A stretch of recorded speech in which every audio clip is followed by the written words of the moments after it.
So I think your original question was about podcasts. So I personally, Kat Spencer, personally, I haven't found one that I find really enjoyable.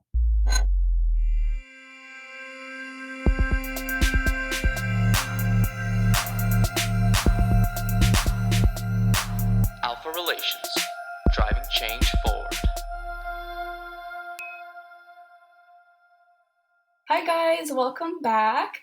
Before we start today's episode, we'd like to take a minute to thank everybody again for all of the love and support that we've been getting. So for those of you who listened to last week's episode, you know that we have a very special guest joining us today. He's a local celeb here in Montreal. A lot of you know him. Many of you listened to him on your drive home from work. So we're so excited to welcome the Beat 92.5's very own Kat Spencer. Hey, Yeah. I'm clapping for myself. Okay. Let's go. Hi, guys. Hi. Hey, how's it going, Kat? Good. Thank you so much for the invite. And this is really my first official podcast, so I'm very excited. We're excited to have you. Yes, we're excited. We're honored. And I'm pinching my skin right now. And you can't see my arms, but I'm like, is this a dream? It's exciting. It's exciting. Well, it's interesting too because I am nervous, and I don't get nervous very often. And I've been doing this a long time, so I was nervous 20 minutes ago, and now that we're on, I'm nervous. And when we started, I didn't know that I would see you on screen, so I'm even more nervous because when I'm on the radio, no one watches me. So this is all new to me. It's like you ventured a whole new dimension, or a related dimension of sorts. Yeah, it's related. That's it. If anything, is your seeing a microphone safe territory for you? Oh yeah. I've, like I said, I've been doing this a while. I still get nervous speaking in public in front of an audience, as I think most people do, but chatting about radio, this may be a 3-hour podcast. I'm warning you right now. No worries, man. No worries. But it's good to have you. And I think there, what I'm seeing is that Alex has a lovely question she would like to ask you. I do. So just for the people who aren't from Montreal and may not know you, we just wanted you to tell the listeners a little bit about yourself and how you got into radio. Sure, no problem. I will give you my life story. Okay. So I work right now at the Beat 92.5 in Montreal, and I do the drive show. We call it the 5 cassette from 5 to 7. But I moved to Montreal about 24 years ago to take a job at a station called Mix 96. So I've been in Quebec for a while, but there was a life way before that. And I'll start at the beginning. When I finished high school in my hometown of Saskatoon, Saskatchewan, I wanted to be a radio announcer since I was like 12 years old. And I told my mom that, and in elementary school and through high school, that was my goal. And there's a school in my hometown of Saskatoon that we enrolled in while I was about to start grade 12 in Saskatoon. So right out of graduation, I got into this radio school in Saskatoon. I was 17 years old. Okay. Wow. And times were different. This was 1984. It was a long time ago. And because I knew I wanted to do it at such a young age, I did pretty well in the school that the teacher pulled me aside one day and said, I think I can get you a job. There's a station that heard you. We sent them your tape. And if you want, you can take the job. But we're going to ask your parents first. I was 17. That was on a Wednesday. And on Saturday, I got on a bus and I went with my mom to get me settled to a town called Fort Frances, Ontario. Very, very small town to start my radio career. So Saskatoon to Ontario, 17 years old on a bus. And that's when it all started. Nice. 2 years there, I got a job in Moose Jaw, Saskatchewan. Believe it or not, that was an upgrade. Moose Jaw was an upgrade from Fort Frances. And spent 2.5 years there. Then I got a job in Edmonton, where I spent about 3 years. And then what I consider my really big break, I got a job at CFTR in Toronto. And at that time, CFTR was probably one of the top 5 stations in Canada. And I was really, really lucky. That was I had to pinch myself that I got that job.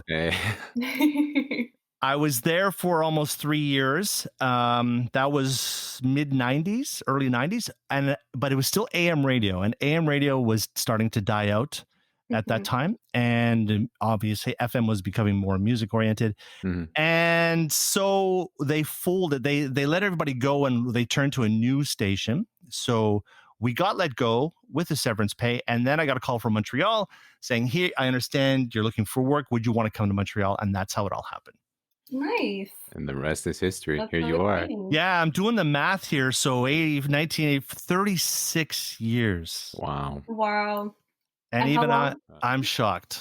oh, so sorry. How long have you been in Montreal for doing, the Uh, radio? I think it's been like 24, 25 years now.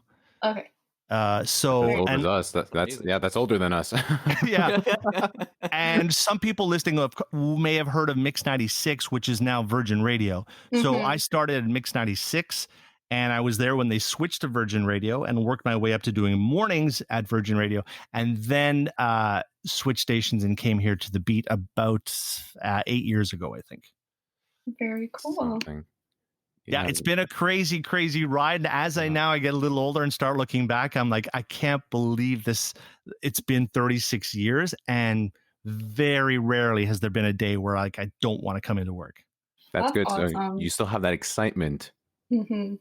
Yeah. Yeah. Yeah, I it's because it's such a great job, and there's like I said, in where I am, there's not a lot of pressure right now. You get to play music, you get to give away money and prizes.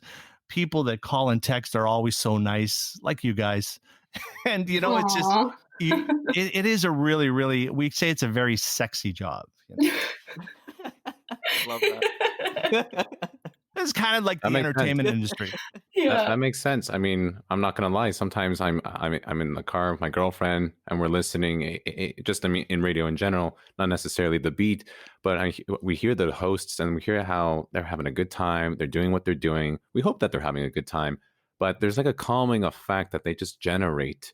I mean, whether it's the voice or I mean what they're having to say, but it's just I think it's just a calm manner for myself at least. Mhm. Just hearing what you guys do. And I don't know, it can make any day pretty good to me. I hear you guys. Yeah, thank you. It's a huge compliment too when somebody can relate to you, or you stops you on the street or something, or ask Mhm. you about, let's say you're a kid. I'm like, how do you know my kids? And they've connected to you so well over the years that Mhm. they feel that they know you so well, and that's our ultimate goal, because it's a huge compliment, and you want them to tune into you every day and become a part Yeah. of your life. Mhm. And I realize not everybody listens to us. Everybody has their favorites. Mhm. I know people that don't listen to me in the afternoon, but love the morning show, and vice versa. Going, I never get to listen in the morning, but I listen to you guys. So, but it's just, it's such a good, fun job to be a part of. Yeah. Now, you touched on something before, a little bit about it, but what are some of your pros and cons you think of being a radio host? Because growing up, personally, listening to radio was always something I thought was like such a cool job, getting to play music. And what did you say? Yeah, Pros and that's cons? actually why I got into it, to be honest with you, because I used to stay up and listen to the radio every night, and I loved music, and I loved just basic top 40 music. And I would hear the DJs, and I'm like, that seems like such a cool job. And it is like, really, we're playing music, and that's why I got into it. I didn't get into it necessarily to talk a lot or Mhm. to express my opinions, or I just loved it because it seemed like such a cool job. The only negative I can honestly say is, starting out, I knew I would have to move away from my hometown of Saskatoon. Yeah. That's changed a bit now in radio, and I could explain that later. But back in those days, you couldn't walk into a station in Vancouver or Montreal or Toronto and go, "Hi, I'm 17. Can I get a job?"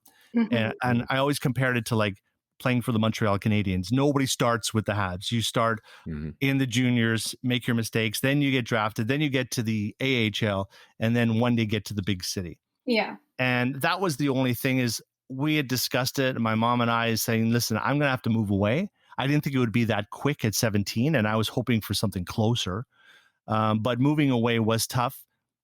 I always thought I would move back to Saskatchewan, but once I got out there and sort of saw the world and saw this country, I was like, Saskatoon became really small to me, and I didn't want to go back. And that's the only negative thing I can think about this career, is sometimes starting out you have to move. That has Mhm. changed a bit though, because we do have a lot of announcers that work here at the Beat and at other stations that ended up going to taking a class in Concordia, becoming interns, and worked their way onto the air. So it is easier now than it was back then. Oh, that's interesting. No, that's good. That's sorry. So that's the negative. That's As the far negative. as the positive, there's I don't know. The list could go on and on. Like I say, you get to play music. Let's be honest. I've met some very, very cool people over the years. Mhm. You get to interview a lot of artists. You get free jackets from work. You get I was going to say free concert tickets, which is not true, but you do get access to concert tickets. Back in the day, in the 80s, there was a lot of free stuff being given away. Mhm. Nowadays, if there's a concert, I do get access to 2 tickets that I have to buy. Oh, So okay. the days of free tickets are pretty well gone. But Mhm. one of the advantages is I don't have to stand in line. If a big concert is coming to town, I do have a way to buy 2 tickets for the show without standing in line. That's Damn. fantastic. I have to hit you up. That's it. Yeah. Capture our contact. But again, I'm going to give you a little tip, though. They're always, Evenco gives you the option to buy the 2 tickets, but they're always the high-priced tickets. And that can hurt. Like I've turned down shows because I said, I don't want to pay Lady Gaga. I think it was going to be almost $600 for a pair. Wow. And I was like, no, I'll take my chances. I'll sit up high and, Okay. but it is still a nice perk. Yeah, no, that sounds great. I wanted to ask you, who I believe when you came to our class and we had asked you the question, but I'll ask you again, if you can, I'm sure it's tough given your years of experience with interviewing big celebrities and all. Do you have rather a favorite or a particular interview that you've always been so fond of, like one that just stands out to you? There are a couple that always stand out to me. There's a couple missed opportunities too that actually stand out even more. And again, I know you guys are in your 20s, but there was a band called In Excess, and they were really, really big in the 80s. And then they kind of died off a bit, and then they were coming back. And they came to Mix 96 for an interview. And I was like, these guys are going to be like huge ego rock stars. Why are they even coming here? They don't need this, And I was dreading the interview. And they came in and they were the nicest guys because I think they realized they had lost a bit of their popularity and they wanted to become popular again. And that was something that stuck out in me, and like not always to like assume what somebody's going to be like before an interview. That was great. And also, unfortunately, 6 months later, that lead singer passed away. So it was always a memory that I had. Michael Bublé sticks out too because he loves to talk. So he's the world's easiest interview. That's awesome. I love him. I think I asked 3 questions to Michael Bublé and the interview was over because he just talks and talks and talks. Oh, and that's good. the perfect interview. So Michael Bublé always stuck in my mind. Nice. If you want to hear a couple that I missed out on, because these are the really good stories. Yeah. I'll go for it, man. So a lot of celebrities or artists at the time in the 90s, this was before, the internet was just starting. So they would come to radio stations, but they had just released their first single. So they're looking to do promotion and stuff, but you don't really know who they are yet, or you've heard their first song. For example, this young artist came in, the record company set it up, and we were going to do this off-air interview that we record. Nobody wanted to do it. And we're like, what's her name? What is that? And she goes, well, she's got this song and her name is Lady Gaga. And I'm like, I never heard of her. I don't want to do the interview. And so we gave it to one of the other announcers. And this was common too back then. Like you would do a favor for the record company. This artist was usually doing interviews for the first time and learning how it works. And you would do them a favor and maybe play a clip or 2 on the air, but you wouldn't play the whole interview. Well, it turns out it was Lady Gaga. And she wrote, my friend Mark did the interview, and she wrote a handwritten letter the next day that he's got framed in his office. Thank you for, dear Mark, thank you for helping me in my career. Love Lady Gaga. Wow. And I was like, that could have been me. And I have the same story with Katy Perry. She had come out. I Kissed a Girl was her first single. It just came out, Yeah, so that's we a didn't big know one. she was going to be that big. Right. Rihanna as Oh my well. God. I remember Googling Rihanna, Oh no. saying and we spelt it wrong. We're like, I don't even know who this girl doesn't even she doesn't even show up on Google yet. And she had that Pond replay. Missed out on that interview. Somebody else did it. And the best missed out interview was all 5 Spice Girls came to Oh. Montreal just to do press. Okay, they were just here for a day to do interviews, and my interview window was like 11 a.m. to 11:15 on a Saturday. Had to be at this hotel. I was going to have all 5 of them. Oh my God. Friday night, I used to do broadcast live from Club Extreme Mhm. on Mix 96, and that show ended at 3 a.m. So I got to bed around 4 a.m. and didn't set my alarm properly. And at 2 minutes to 11, got a phone call going, "Where are you? You're next on the interview list." And I was like, "Oh, I slept in. Oh no. Oh no. I slept in for all 5 Spice Girls." Oh And God. so I always regretted that one too. Oh wow. That's a big one. That's a big miss. Yeah. How'd you feel though? Like, I mean, was the sleep worth it? No, I actually got in a little bit of trouble because they were really big at the time and their managers were really controlling. Like I said, you had to be there from 11 to 11:15, and if you miss your window and blah blah blah. And so my boss was like, called me and said, "Well, what happened?" I said, "Nothing. My alarm just didn't go off." And they're like, "Well, they're giving you another opportunity if you can go there and be there for 12." And I'm like, "Oh, it's too late." By the time I showered and get there, and it was just one of those missed opportunities, Mhm.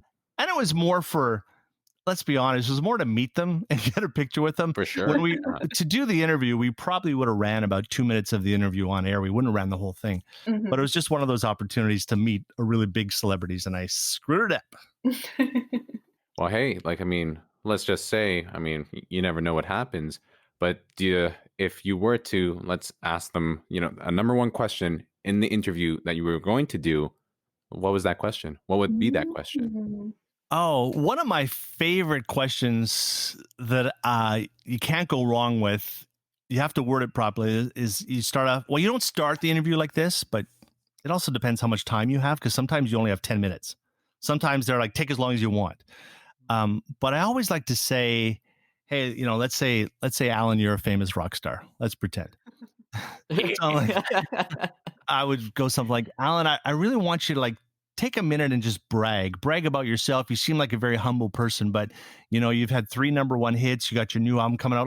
Like brag to us a bit. You got to be proud about this. And they'll open up a bit if you give them permission to be a little cocky. And Okay. it's always worked for me. That's one question that's always worked for me, that it gets them to open up just a little bit more. Because sometimes, they've done 20 interviews already that day. Yeah. That brings me back. It reminds me of another story. James Blunt. Do you remember him? He had Yes, that song. I love him. Yes. So I'm interviewing him in a hotel, and he's tired, and you can tell that he's giving short answers, and it's just not the greatest interview in the world. And at the end, he's got this piece of paper. It was over, and he's like, he shakes my hand. He goes, "Thanks a lot." He goes, "I am a little tired." And he goes, "I still got more." And I saw his sheet for the day, what he had to do for that day. Now, he flew in that morning to Montreal just to do press. And I swear he had 15 different things he had to do, including radio interviews and television interviews where the lights are on you and then that night he was going on a French show to perform. So he had just a crazy day, and you don't really appreciate that. You think, oh, he's doing a 15-minute interview. Why can't he pick it up a bit? Yeah. Well, and now that's one day in Montreal. Then James Blunt's flying to Toronto to do the same thing all over again tomorrow, and then maybe Vancouver and Calgary. And that's just Canada. Yeah. So you hear when these artists get exhausted or get hooked on drugs or whatever. Like, it's when you're big, it's a crazy, crazy, crazy life. And I always remembered that sheet, what he had to do in that one day, and it was exhausting. Yeah. That's nice though, because I mean, I mean, you're being in a sense, you're being supportive, empathetic towards like, my gosh, this man has so much going on right now. Mhm. So, I mean, if anything, that would help. That help to influence your questions potentially, knowing like, okay, I know what I want to be asking him. Let's get to the good stuff, to the gold there. Sometimes you have to make a big adjustment Mhm. and feel the room. You've heard that term, like feel out Yeah. like what's going on here. Is this going to be a quick 5-minute thing? Are they bored, or how can I make this more interesting? And a lot of times you'll get a heads up from the record company. So the Montreal record rep will have spent the day with, let's say, Ed Sheeran, and you're now his 8th interview of the day.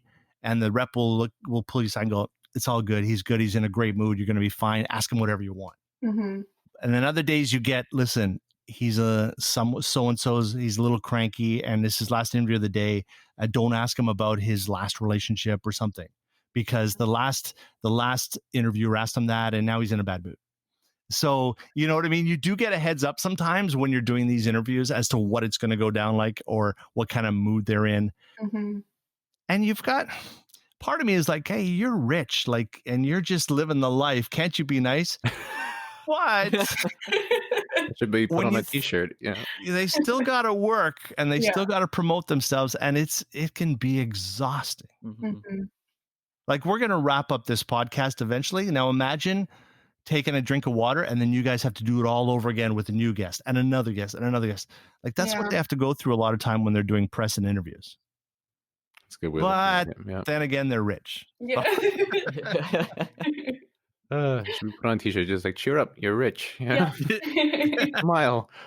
No, I Mhm. hear that. I hear that. Mhm. You touched on before regarding like changes in radio and the world of radio. And what I'd like to ask you is, in your time, particularly here too in Montreal, um, how have you or been a part of the changes or the adaptations of radio, especially now where we live in a world where we have automatic streaming of different, you have like Sirius XM, and then you could just tune in like commercial free, even if it's podcasts too. Like, Mhm. I mean, what do you think of that? So much has changed, not only obviously the last 15 years, but just in the last 3 years, I find a lot has changed, and we've all had to adapt. Somebody paid me a really nice compliment the other day, who I hadn't seen in a number of years, who I used to work with in Toronto, and they said, you've really been able to hang on to this career. And I said, it's because I've been able to sort of change and adapt to what's going on. There are some other announcers who are like, this is who I am and this is what I do, Mhm. and this is only what I do. Mhm. And by that I mean, for example, 5 years ago, it was all more about the music Mhm. and less about the announcers. So when I did a morning show, at one point we had a boss who's no longer here, but he gave us 90 seconds to talk in the morning. That's a minute and a half before we had to go back to music. Yeah. Now, 5 years later, our morning show has been doing breaks, talking 5 minutes, sometimes 6 minutes, Mhm. which in my early career was unheard of. Okay. But to explain that, back in the day, it was all about the music on radio. You were the first to play the new single from Katy Perry. You were the first, you were the leader, people tuned into you. But Mhm. now, as we all know, and it's no secret, Spotify and the internet and podcasts are changing the world, and Mhm. people aren't coming to the Beat 92.5 as much for new music and the hottest music, but for music, but also for more information and more content, we call it. So Yeah. the content of what a radio announcer has to talk about has really, really changed over the past few years. Like I said, we used to talk for 10, 15, 20, 30 seconds and then back to Mhm. music. Mhm. Now they want us to have something substantial to talk about and give your opinions, ask the Yeah. listener their opinion, come back with a phone call. It's really, really changed. I've been able to adapt, Mhm. but I still find I'm still learning, actually, after all these years, still learning to adapt and change. Nice. And so it's like that scale has been like tipping. I Mhm. mean, once upon a time, you start off. I mean, it's like music dominant, and then the viewership starts to change, and then you guys start to bring in more of that content that you were just referring to. And that being said, like, what did you think at first Were you completely on board? Was this something you were hesitant about doing, or were you completely open to the Well, opportunity? it was a gradual adjustment. Okay. Like it wasn't suddenly we were going from 90 seconds to 5 minutes of Right. talking. Mhm. It was slowly it opened up and slowly opened up. And as there's more and more research done on how people are listening to the radio these days and what they want to hear, you had to make that adjustment. And like I said, I worked when I started in radio the first 20 years, it was all about the music. Mhm. All we talked about was the music and Yeah. entertainment. And now you can get that everywhere. The last place you're going to go might even be your favorite radio station, right? Because you've already read everything on Facebook or on maybe even Snapchat or TikTok, or all those are ahead of us now. Yeah. So what are we going to offer besides just some good music? And that comes down to content. Mhm. And we have, like, when I come in every day for a 5 o'clock show, I'm here at 3 to meet with my boss. Well, now it's online, but I've been at home just trying to find content that is going to fit our audience, our target audience. Nice. Right. So I love sports, but we don't really talk a lot about sports because our target audience not that big of a deal into sports. So we tend to talk, at least on the Sank cassette, we're focused a lot on relationships Mhm. and parenting. Okay. Because Yeah. we think that our target audience, like, is about a 34-year-old woman who has a child or two. That's Mhm. that's our and again, we go 10 years on either side, so we can go to 24 and we can go to 44 if you were going to draw your perfect target. So that's the stuff that we have to focus on, is coming up with content. Right. 10 years ago, I didn't have to have these content meetings. I would just go on and we're going to plug this contest. I'm going to play this song. I'm going to do the top 5 at 5. We're going to be, music. And that's the biggest change. And I've been able to adapt, luckily. But I've always sort of had the attitude that, okay, this is the boss. He knows what he's doing. They know where they want to take this station. So let's all just follow that path and see how it goes. Nice. I like Well, that. Okay. keeping everything that you just said in mind, from your perspective, what do you think the future of radio would look like, considering the changes that you've seen in the last 15, 20 years? I think we're going to talk even more. I really do. I don't want to say it's going to be talk radio, Mhm. but I think the content, what we're going to do is going to, I think you might get guys and girls, when I meant guys, I meant all announcers, that are more opinionated and are willing to cross the line a bit. Man, that's not the right term. See, when I got into it, it was like when I was a morning man, when I first started, the morning guy didn't give his opinion. You were like the quarterback and you'd set up the question, but then you'd say, "What do you think, Alex? What do you think, Luca?" And the other guys and girls would give their opinion. And the morning guy was more or less neutral. Okay. Right. Like he would set it It's up. almost like a discussion, almost. Yeah. It's like, Mhm. Because the morning guy, you don't want to give your opinion because let's say you hate dogs, you're not a dog owner. Well, now you've lost half your audience that love dogs, right? yeah. But that's really changed now. It's really like some announcers become much more opinionated, and this is who we are. I am who I am, love it or not, and hopefully you connect with the audience that way. And that's another one of those big adjustments I've had to make, is giving my opinion and opening my life to the world, Yeah. which we used to never ever do. And that's why I think talking and the announcers are going to become more of a focus, whereas the music used to be more of a focus. Wow. And how do you feel now after having to do it for a bit about sharing your opinion on a live radio? Regarding whatever content. You really have to have a thick skin. Okay. Mhm. You really have to have a thick skin, because now we have the text lines. Back in the day, you only had the phone lines. Right. So normally each station has about 4 or 5 phone lines. So they would ring and you'd get to them. But now with texting, everybody has an opinion on what you just said. And when you get the bad ones, it's all instant. So as soon as you turn your mic off, you could get a text going, "I don't agree. I don't agree. Why would you say that? That's not true. And now you're like, you know what I mean? You're being critiqued instantly. And when I started, especially morning radio and opening up my life and my opinions more, it was really hard to look at that screen and go, I guess that guy doesn't like me or this girl doesn't like me. Hmm. But you have to look at the big picture. And that may be 10 negative texts you got as to about the thousands of people that agreed with you and liked what you said, but didn't bother texting you going, hey, you're great.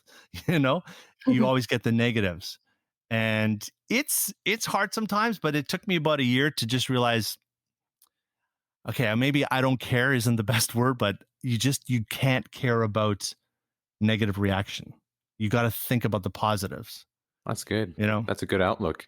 And I kind of have a scenario, you know, when like my co-host too, she'll get down, she'll say something and people will text and go, I don't agree. What, you know, I go, don't get down. You have to think of yourself as being at the Bell Center right now. Hmm. And you and I are in the middle center ice of the Bell Center talking to a full Bell Center. You're not going to appeal to every single person No, there. no. And some people are going to go, you guys suck. Mhm. You know, you have to look at the big picture of the 19,000, hopefully, that still like you and are laughing with what you say. And that's something it's learned. You have to learn. Mhm. I like that. That's a good outlook.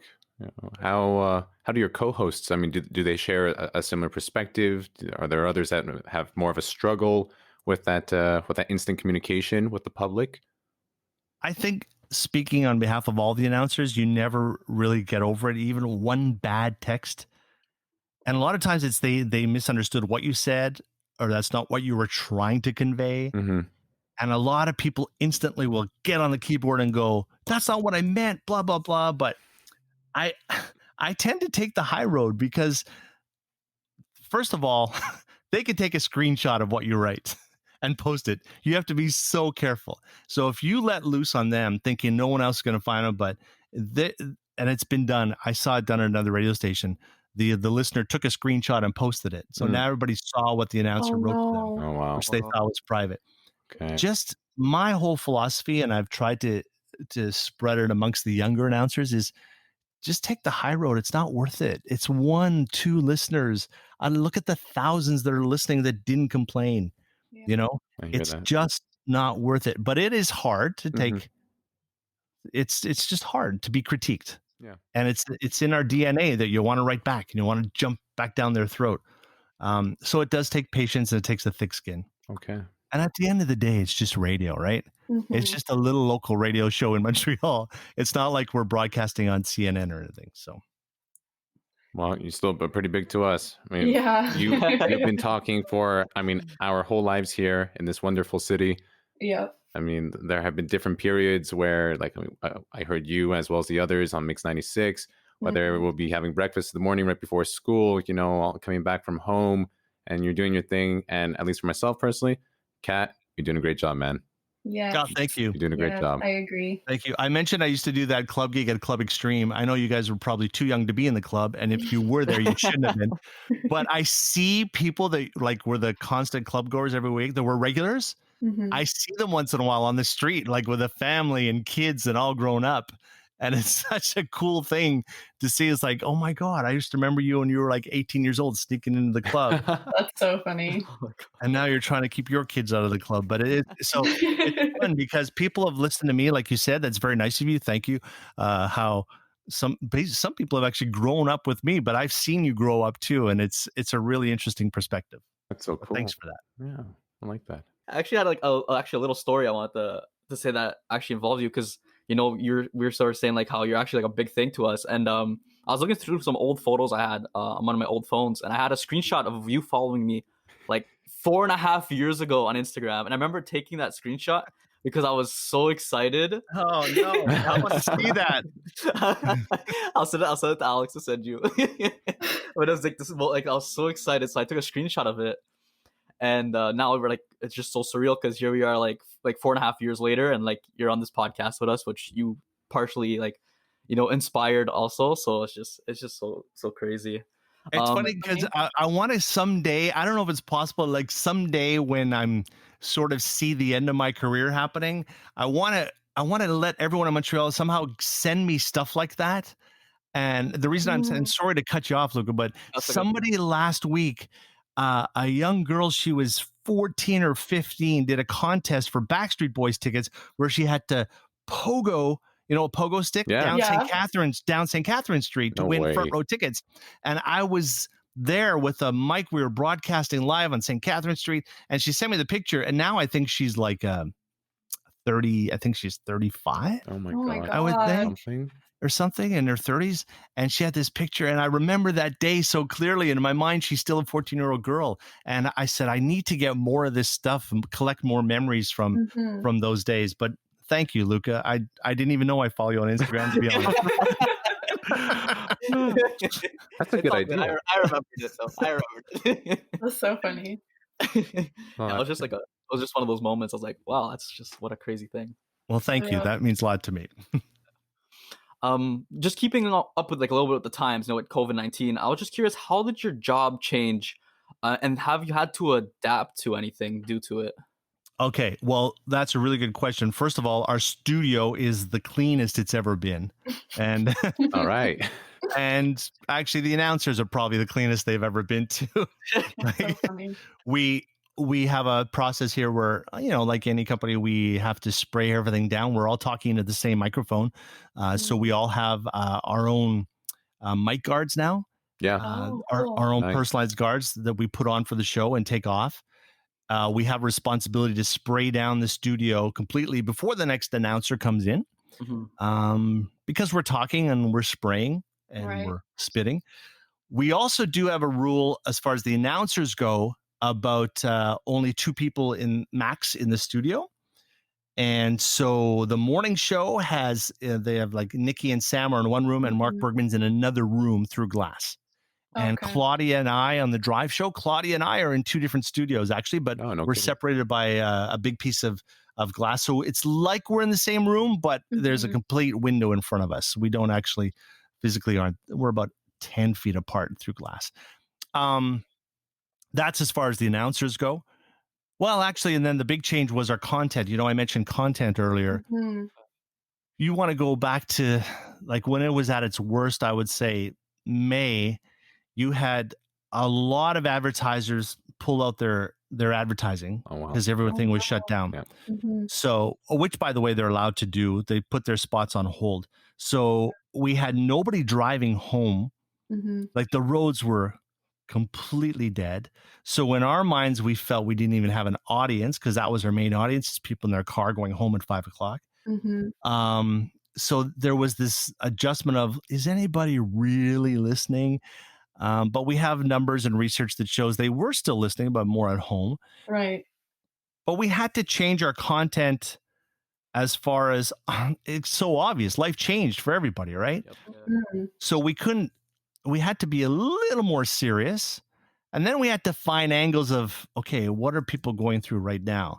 So we tried to lighten it up going, we wouldn't talk specifically about COVID and the numbers and the number of deaths, where as opposed to how are your kids doing? Like what tricks do you have to keep your kids busy? Or you had to put your mind in go into the head of your target audience and going, what's going on in their life? You also had to be very, very careful when talking about certain things because Claudia and I and the announcers, we still had jobs. Right. And a lot of people had lost their jobs at that point or were laid off. So you couldn't go, you had to be careful what you say, like, oh, well, now we have this free time. We went and bought a new TV, because, for example, because we were watching more movies at home. You had to be careful with that because so many people had no paychecks coming in. Yeah. And that was a really big adjustment too. We really had to be careful what we spoke about, how we spoke about it, not to come off too cocky because we had to remember a lot of people were out of work. And then of course here in the building, when you come into work, there's a vibe, it's radio, it's fun, there's music playing. Well, nobody was here. Everybody was sent home. Yeah. So you'd come into an empty building and there was a bit of an adjustment that way as far as you had to sort of, okay, pick it up. There's still an audience. Don't sulk because you think everybody's not listening. But it was April, May, and June was it was like nothing I've ever experienced in my radio career. It was really, really different. I bet. Wow. And like, do you remember just, I mean, your like that gut feeling that you got? I mean, as you just described it, you're walking into the building, it's completely empty. Like, what's going on through your mind? I mean, obviously we get the outcome. I'm like, you're committed to the cause. You're ready to like boost Mhm. up morale. But like the initial feeling, like what was going on within yourself? Yeah, within myself, I'm going to be honest with you. When you park, like on a normal day, I can't sometimes find parking, and now with COVID, there was nobody on the street. Mhm. There was not one car parked on the street. It was scary. It was like, Yeah. and not everybody that came downtown realized it. Like my wife works downtown, but she had stopped coming downtown, so she didn't even realize how bad it was. And I was sending her pictures. I'm like, this is 3 o'clock in the afternoon, Yeah. and there's nothing. And again, this was like March, April. Hmm. There was nothing. And so you really had to like psych yourself up to know, okay, there's always an audience. There's always somebody listening. So you're doing, you're really only supposed to be doing the show for one person at a time anyway. So just think of that one person that's listening and do your show. And then once the mics go on, you kind of forget about that and Nice. you have fun and sort of follow that path you had chosen to talk about that certain content. So I think once we were on the air, it was normal, but you're right. Coming into the station those days was different. Yeah. But I didn't pay for parking for 4 months. Hey, how about they, that? How about that? They weren't checking the meters. No, you're That's good. definitely right about that. I mean, as I mentioned to you before, I live downtown, and things got very quiet very quickly, and just seeing that change, seeing I lived just in the heart of the action. Kind of Crescent Street is just a few blocks down. St. Catherine is here. A lot of restaurants, bars, all just. I mean, it became very desolate. Anyway, I thought I was living in a nightmare, and nope, no, that's just reality right now. Yeah. Yeah. And another big change too was a lot of our jobs now and our promotions involve going out. Like this time last year, we were filming videos at Larone, like on the roller coasters, because we had a promotion with them. We were always out in the public doing stuff, and that completely cut us. We were cut off from the public, obviously, and from going out and doing promotions. And it still hasn't recovered. Like we're still not doing any of that stuff. And that's been an adjustment too, because part of the game in radio is getting out to the community and showing your face and, promoting your station and stuff like that. MCing events. We used to MC so many events or be asked to MC a fashion show, and all that has come to an end. And it's been a big adjustment. But at the end of the day, I always say I still have my job and my wife still has her job, and I will not complain. You won't hear me complain about anything. So that's really good that you both still have employment throughout the whole COVID stuff. Very, very lucky. Yeah, for sure. It's about finding the beauty in the bad, pretty much. Yeah. And I do know people that lost their jobs and are now on one salary, or another guy, one of my friends travels a lot for work and he can't travel anymore, and it's affected his life. And I just realized we're so lucky. And the other thing was my kids are 14 and 17. Mhm. I don't have a 2-year-old or a 3-year-old that I have to entertain 24/7. Yeah. And so again, I can't complain at all, because this has not affected me like it has a lot of other people. Right. Yeah, for sure. Oh, we hear that. Well, we're glad things are good for you, and we're super glad too that you're still getting out there. You're still doing the radio, and you're just you're trying to boost this up, And I would say for many listeners out there, it's worked. It's made a difference in one's day. It's made a difference in my day, at times. Oh. Well, thank you. That's very nice of you. I appreciate it. And I know that things have changed in 10 years from all your options for entertainment and music and stuff. And we know that, and our company knows it.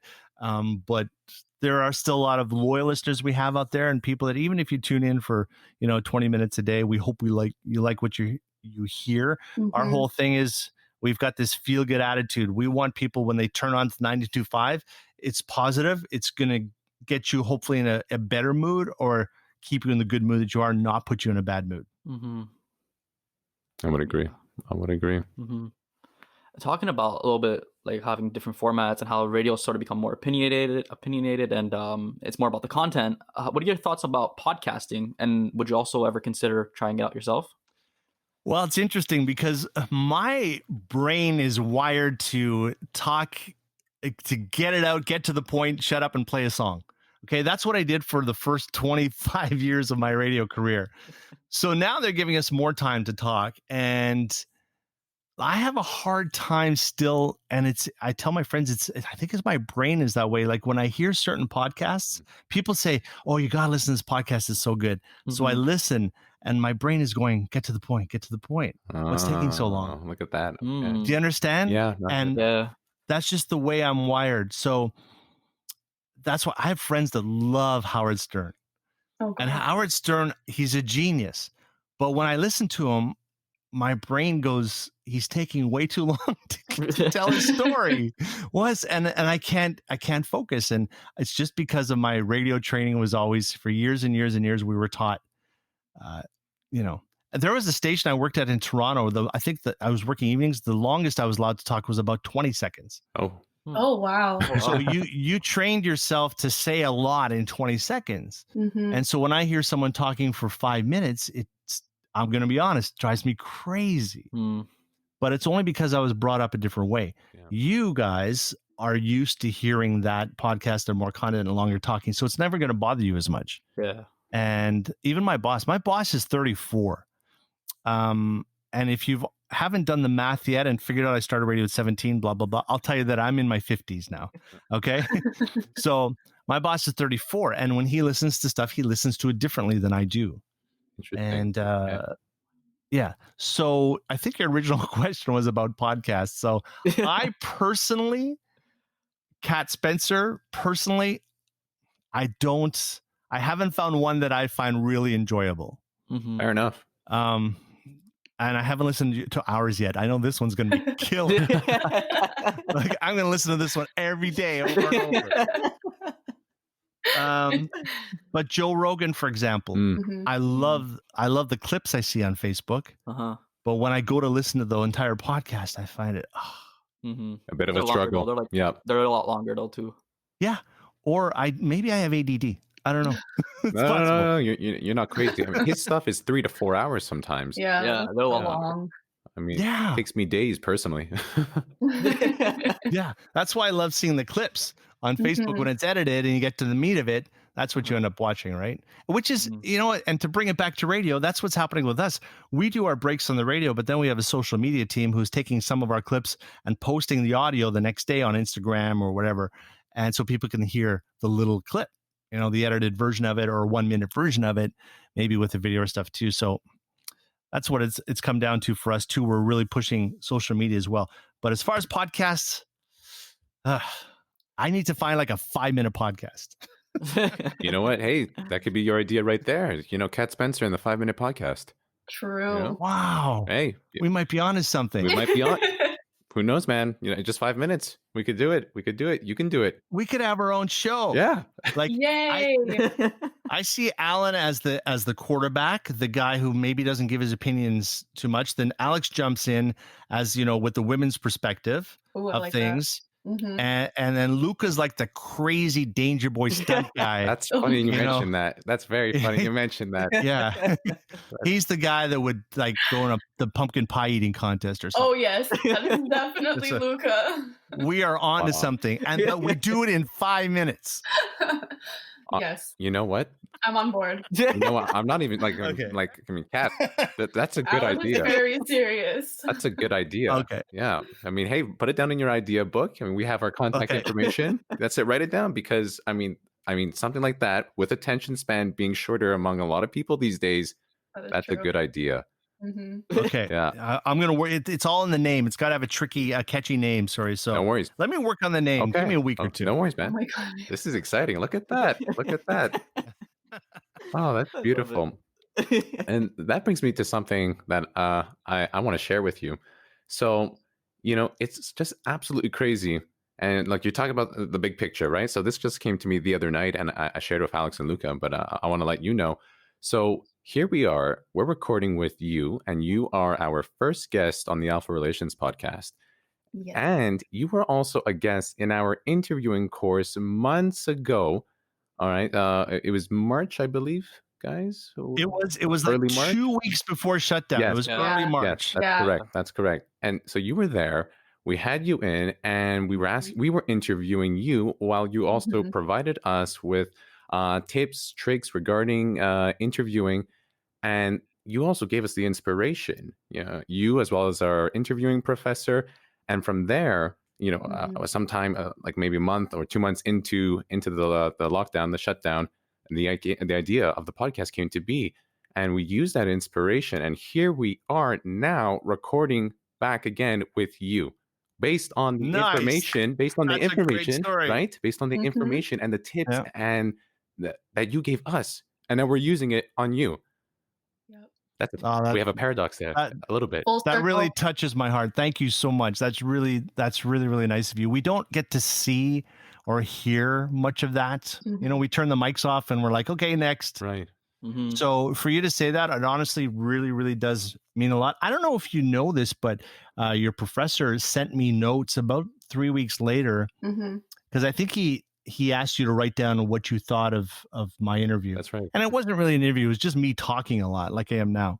And but to see what you guys got out of it was like really eye opening to me. Yeah. And I kept that email. I printed it. I put it away in my very special files because it Aw. really, and I look at it once in a while and I showed a couple other announcers. And like, you have to understand, like, we don't get too much reaction from our listeners like that. Like Mhm. they'll react in a contest or something we said, but what you guys said in the class and here right now in the podcast, Yeah. Mhm. thank you. That really means a lot to me. Thank you. Pleasure, man. But You're thank you, welcome. because this is living, breathing proof of inspiration being put in your thought process and then turning into action, and that's what we have right here. And you're here with us, doing Yeah. that. Like, I mean, that's just crazy. It is. It is. But Well, I will help you out anytime. And if you guys want to come to the radio station one day, that's no problem too. Take a look around. be so cool. Yeah. And Thank you. when I say you guys, I mean Alan, Alex, and Luca, like not people listening to the podcast. And we'll bring over our families, all our friends that have been listening for years. Yeah. Like we have a maximum capacity right now. So. Fair enough. Fair enough. I wanted to ask you, considering that you came to guest speak in our course, what was your overall impression afterwards, the aftermath, and would you ever consider doing it again? Oh, absolutely. I going in there, I didn't know what to expect, and I thought the audience, the students would be a little younger. I don't know Mhm. why. So when I saw the faces, I could tell everybody seemed to be a little more mature and a little more adult than what I was expecting. Mhm. Mhm. I don't know why. I'm just being honest. Mhm. I don't know why I thought people would be a little younger. I thought 3/4 of the people would not really be interested. Yeah. But then I could see by the questions and the reaction that everybody was really, really focused, Mm. Mhm. which was really cool for me. And it was like I said, it was really, really interesting. And then the questions after, I don't know if you remember, but as we were saying goodbye, there were a lot of students that came up to me Yeah. Yeah. that maybe didn't want to say it in front of the crowd, or had a question or had a story about me following them on Instagram, or no. and I realized that it was a good day for a lot of people, Yeah. and it was so nice to still be able to touch people that way. Because like I said, I know the popularity of radio is not what it used to be. Back 20 years ago, there was time I tell my kids and they don't believe me. I said, 20 years ago, if I came into this restaurant, the owner would come up and recognize me and say hi to me, and we get free dessert, or something like that. But I understand it's not the same as it used to be. But thank you. Thanks for all those kind words. Oh, no worries, man. Thank you again.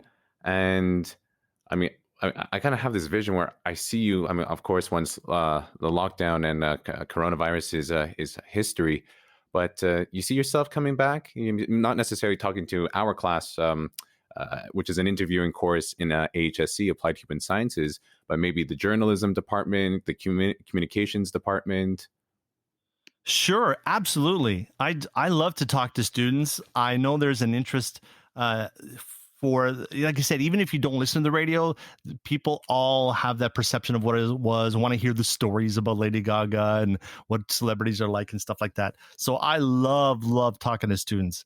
I would have no problem coming back whatsoever. If you know any other professors that want me back, tell them I will come gladly. For sure. And it's all nice. free. It's all free. No, that's fantastic. Honestly, I can't wait for the next time. I'm looking forward to that. You know, I mean, Luke and I won't be students, but I mean, if you're there, you know, I mean, like, hey, Show up. that's it. We'll show up. We'll show up. We'll Yeah, pull out, I'll come back. Same. That's it. You know. I'll say you guys are my guests. Hey. This is my posse. Yes, the posse. That's it. I like Yeah. that. And if you end up rolling with that, you know, that 5-minute podcast idea, hey, Let us Yeah. know. We're there. Sounds good. yeah, no, and we know, for instance, you know, our professor, our guy that invited you over. I mean, sometimes, I mean, depending, you know, he's teaching, or not just necessarily him, but I mean, you have the participants ranging from like 40 to 50 to like over 100 to 250 people. You know, like, I mean, he invited other guest speakers that semester, not to our class, but they attended one of his courses, and they were in an amphitheater, so it really gets big too, and which is fantastic because we can invite more people. You can fill out the seats as well. Well, I mean, they're part of the attendance; they have to be there. You know, get those marks. But all exciting stuff. All exciting stuff. You know. Good stuff. Well, I will come back and help anytime you want. Do I get to ask you guys questions? Sure, go for it. Sure, Since go I- ahead. okay. Okay. Who am I going to go to Yeah. first? I get each, like, I'm going to pretend you guys like are famous rock stars, and we'll ask some like generic questions. Yeah. Well, we'll start with Alex. Alex, this was always a good question. When you were younger, whose poster did you have on your bedroom wall? Oh my God. Jesse McCartney. I love him. Wow. Good Yes. to know. Yes. Good to know. Actually, you know what? Luke and Alan might as well answer that question too. If you did, see, that was a big thing for me when I was a kid. You'd plaster your bedroom wall with Yeah. posters. Mhm. Now I think it might be more of a girl thing. I'm not sure, but Luca, did you have anyone on your? I've had one poster of like it was a metal band called Avenged Sevenfold. Sure, Yeah. I know them. They're big. Love it. You know Alan? what? I never grew up having big posters of the bands that I love, but in retrospect, if I did, yeah, it has to be Kiss. I gotta throw them up there. Wow. Yeah. Just, Nice. I mean, the parents were all over that. You know, older siblings as well, and yeah, I would like to have probably get the Demon up there. No, get the whole squad. Probably the whole squad. Yeah. What about back to you, Alex? The last or the best? The best concert you ever saw. Oh my God. Okay. Hands down, Post Malone at Madison Square Garden. Disclaimer Ooh. to everybody, I'm Post Malone's #1 fan. Don't at me. I literally am. So I bought VIP tickets to go see him at Madison Square Garden. So I had floors and everything. And it was the best experience I've ever had. Wow. Yeah. Wow. I have been influenced thanks to my kids, and actually I love Post Malone too. Yes. I'm like, Yes, Kat. I'm pretty sure I'm one of his oldest fans. I'm pretty sure. Alan, Oh, that's a tough best one. concert. That is super tough. You know, you know what? I'm gonna have to come back to you on that one. There's a lot. There's been a few, but like I think Luca might have one. Luca? Damn, I'm tied between two of them. So I had one with Avenged Sevenfold in Montreal at the Bell Center with my parents that I went like back in 2013, and it was like so amazing. And then also an artist called NF that came a little over a year ago at the MTELUS, and it was an amazing show. Those for sure two of my favorites. Was it MF? NF. NF. Okay. Yeah, I'm not sure if you guys ever played that their song. Big song was like "Let You Down." That's Yeah, I think it played on the radio. I know it played on the radio, but I'm not sure if I played on every radio though. Yeah, Usually when I hear it, I know it. yeah, it's possible. Um. I thought of it. And- It came back to me. Okay, go Alan. And actually, it goes in theme. You know, if I ever had that poster of Kiss, I saw Kiss when they were in town in 2019. That was off the charts. That was honestly off the charts. I mean, I mean, those guys, I mean, they're well off into their 50s, 60s, 70s, even, I think. Yeah, a few of them, Paul One Stanley. of them, yeah, one of them are pushing 70. Yeah, Yeah. and it was, I mean, they were doing tricks and moving around, and I mean, hooking themselves up to wires and moving halfway across Oh the my God. stadium and seeing the people all the way up in the blue seats, which is where I was, the nosebleeders, with my girlfriend. And it's just like every single dollar was absolutely worth it, and then some. Yeah. It was outstanding, Yeah. outstanding. I was there on the floor. Oh, no way. Okay. Yeah, I went with Love that. 5 of my other older buddies, and it was a boys' night out, and it was like, I'll never forget it, great. because we knew it was probably the last Yeah, one. yeah, Mm. So it was a little extra special. definitely. Yeah. And And they came back. last yes, they ended up coming back and taking more of our money. Yep, that's how it goes, man. That's how it goes. And finally, last question: one drink you'll never drink again. Oh boy.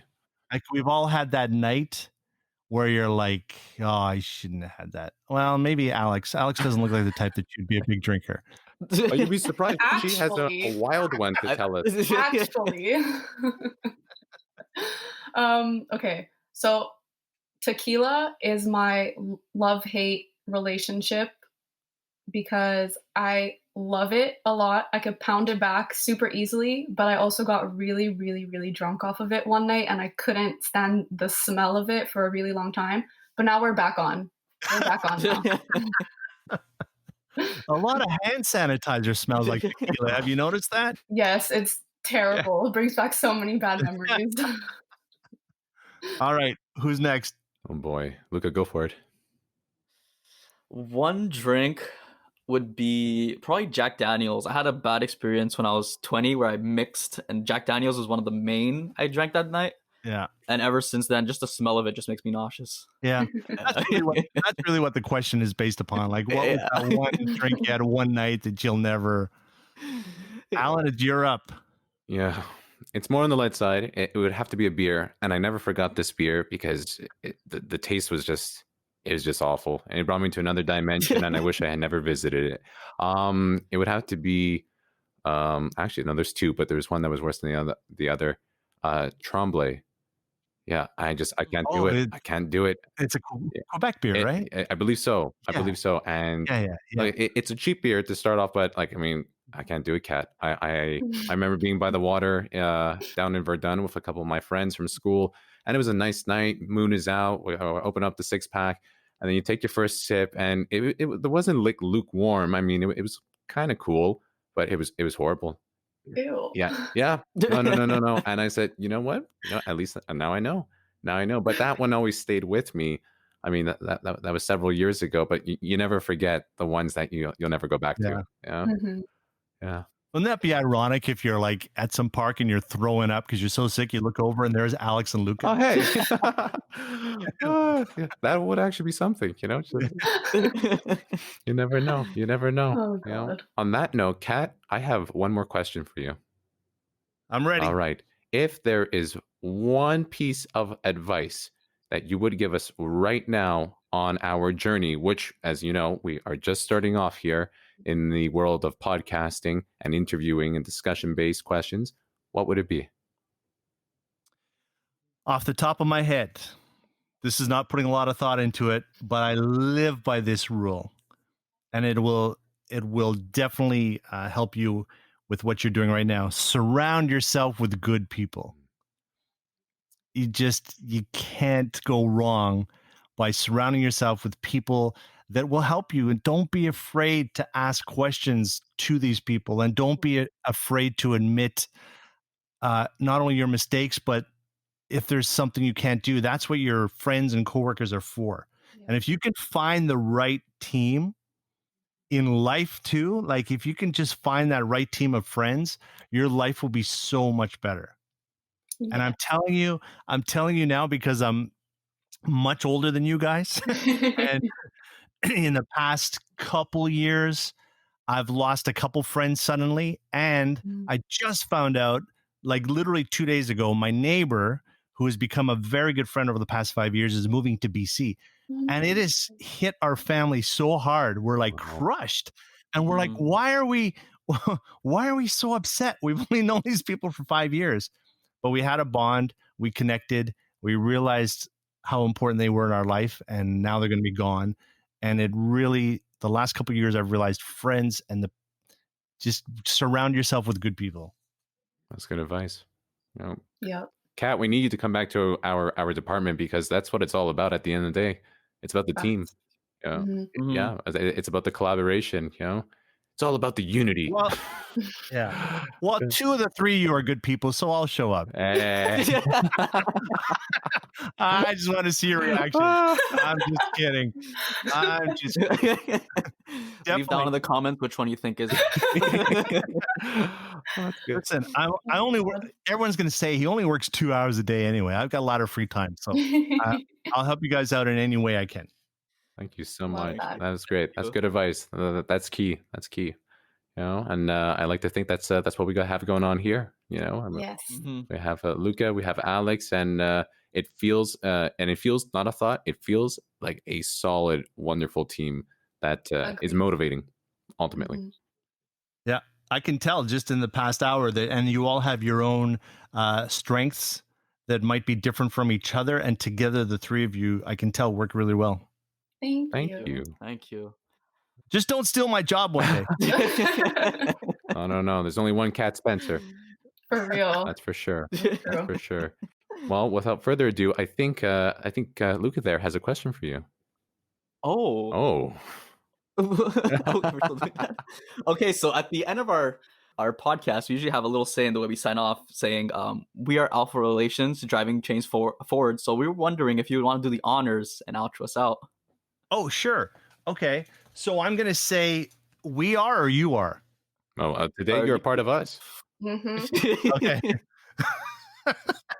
Okay. So so are you ready? 3, 2, 1. Let's get it. Now I'm nervous again. Okay. We are ALFA Relations, driving change forward. Yeah. Yes. Let's go. Let's go. Why is Luca laughing? No, Luca always laughs. He always laughs. I love it. We just want to say thank you so much again, Kat, for coming on our podcast. We greatly appreciate it. And thank you to all our listeners for the continuous support and for listening. This has been an amazing journey so far, and we are so excited to continue pumping up some content for you guys. Until the next one. Until the next. Thank you. Bye. Thank You guys are great. This was fun. Thank you so much. you, Kat. Thank you.